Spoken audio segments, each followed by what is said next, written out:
नमस्कार, आप देख रहे हैं आज तक। आपके साथ मैं हूं अंजना ओम कश्यप। मोदी का प्रहार, पाकिस्तान की हार। सवाल यही है कि गलती एक बार नहीं, बार बार, और वो भी हर कदम पर।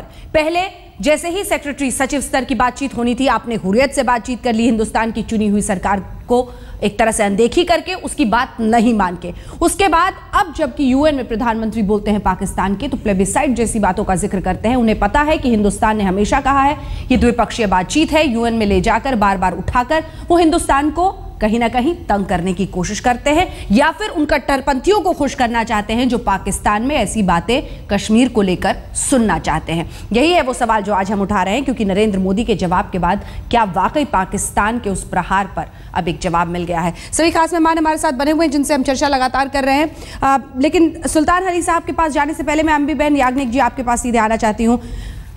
सरकार और प्रधानमंत्री नरेंद्र मोदी ने जिस तरह से कल जवाब दिया है पाकिस्तान को, सही लगा आपको?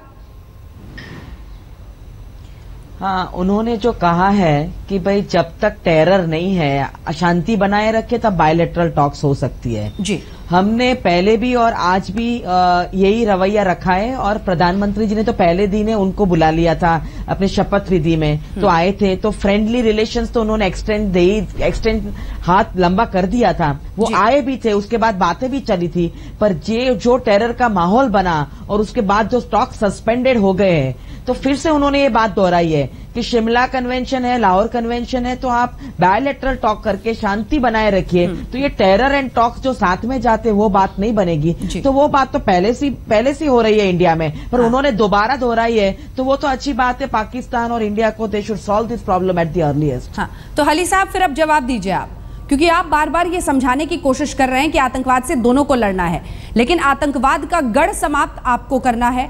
इसी के साथ कश्मीर के मुद्दे पर बातचीत आपको हिंदुस्तान की चुनी हुई सरकार से करना होगा। हुर्रियत से बात करना बहुत बड़ी गलती है। अगर इस बीमारी को आप समझेंगे नहीं, तो फिर इलाज कहां से होगा?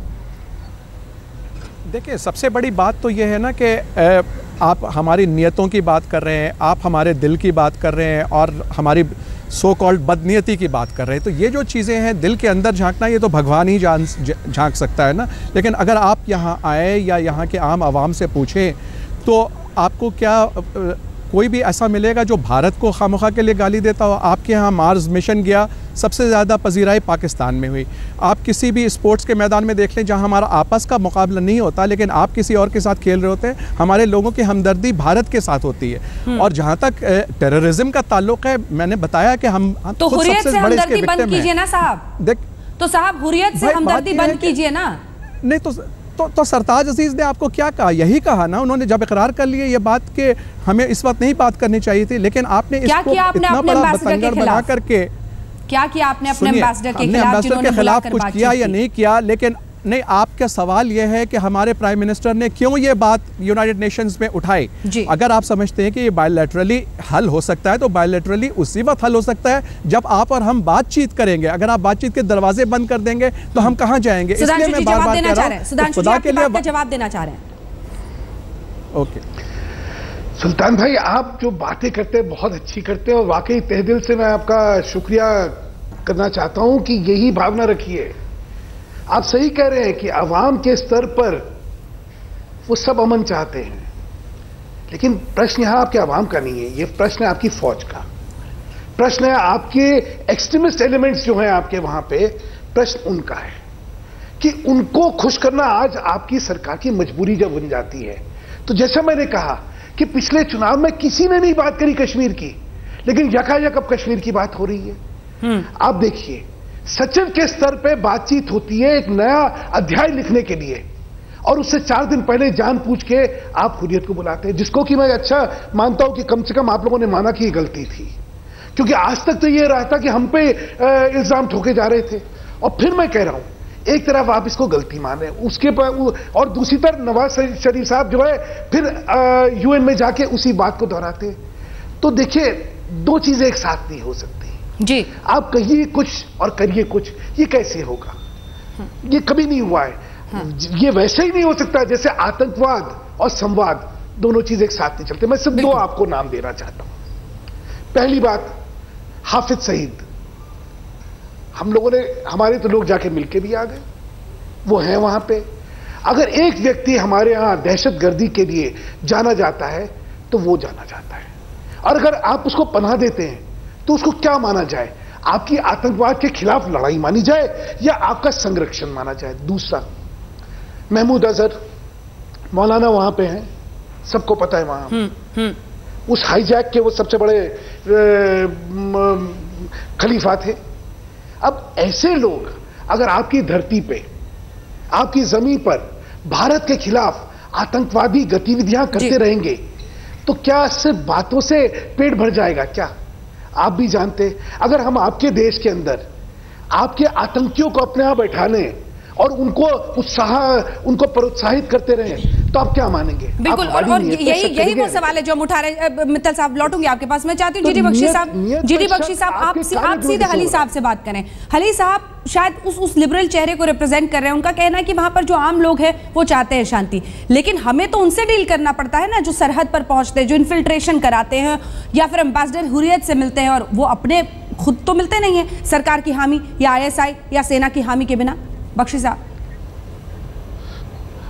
बेशक सुल्तान हली साहब का वैसे वक्तव्य सुन के मुझे बहुत अच्छा लगा, लेकिन मैं सुल्तान हली साहब को याद दिलाना चाहता हूं कि जनाब, पीपल टू पीपल रिलेशन में तो हमें कभी प्रॉब्लम हुई ही नहीं। प्रॉब्लम हुई है तो हमको आपकी डीप स्टेट से, आपकी फौज, आपकी ISI, जिसने अफसोस के साथ कहना पड़ता है कि पिछले कोई 32 साल राज किया है पाकिस्तान में, और उन्होंने बिल्कुल भारतवर्ष के साथ जब भी रिश्ते सुधारने की बात आई है, बिल्कुल उल्टा चक्कर चलाया है उन्होंने। जब हमने ये पैटर्न देखा है, जब भी किसी सिविलियन लीडरशिप ने वहां पे बातचीत का दौर शुरू करने की कोशिश की है, बॉर्डर पे फायरिंग छिड़ गई है, प्रॉक्सी वॉर को बढ़ावा दिया गया है। और मैं कहता हूं कि साहब, अगर पीपल टू पीपल पे छोड़ दिया जाता तो अभी तक ये सारे मसाइल हल हो गए होते। अफसोस ये है कि जमहूरियत पांव नहीं जमा पाई। और एक तो मिसाल आपके सामने सीधी है, नवाज शरीफ साहब जब इलेक्शन लड़ रहे थे तो उन्होंने कहा कि वो भारत से शांति चाहते हैं।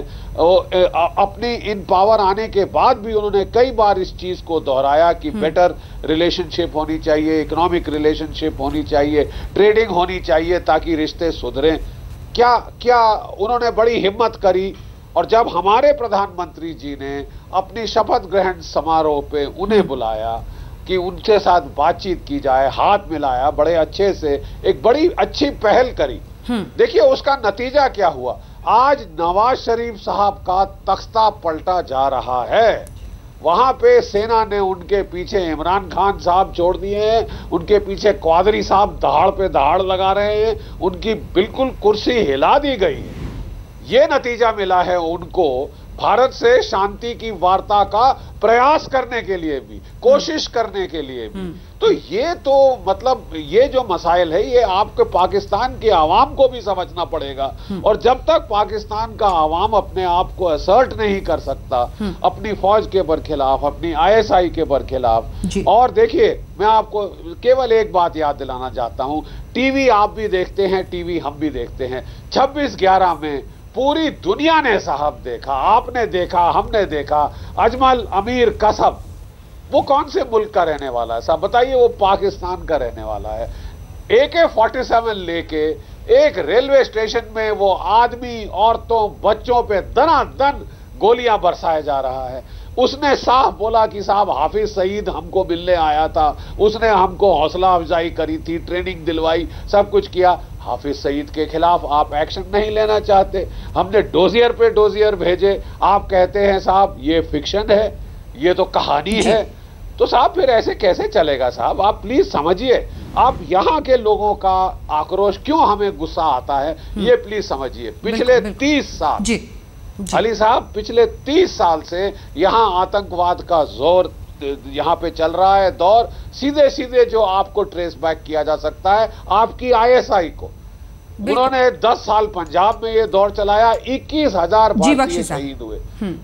20 साल जम्मू कश्मीर में चलाया, 44,000 भारतीय शहीद हुए। और अब पिछले जो 15-10 सालों से ये तो पूरे देश भर में व्यापक चाहे अहमदाबाद, चाहे जयपुर, चाहे दिल्ली, चाहे मुंबई, वहां बम वहां फोड़े जा रहे हैं। तो साहब ये बताइए कब तक दूसरे लोग सहेंगे? आवाम टू आवाम हमें कोई प्रॉब्लम नहीं। बिल्कुल, हली साहब से जवाब कर लेंगे। आपके खूंखार तबके हैं और आप उन पे जब नियंत्रण नहीं करते तो आप तो हमारे लिए जीना मुश्किल कर रहे हैं ना साहब।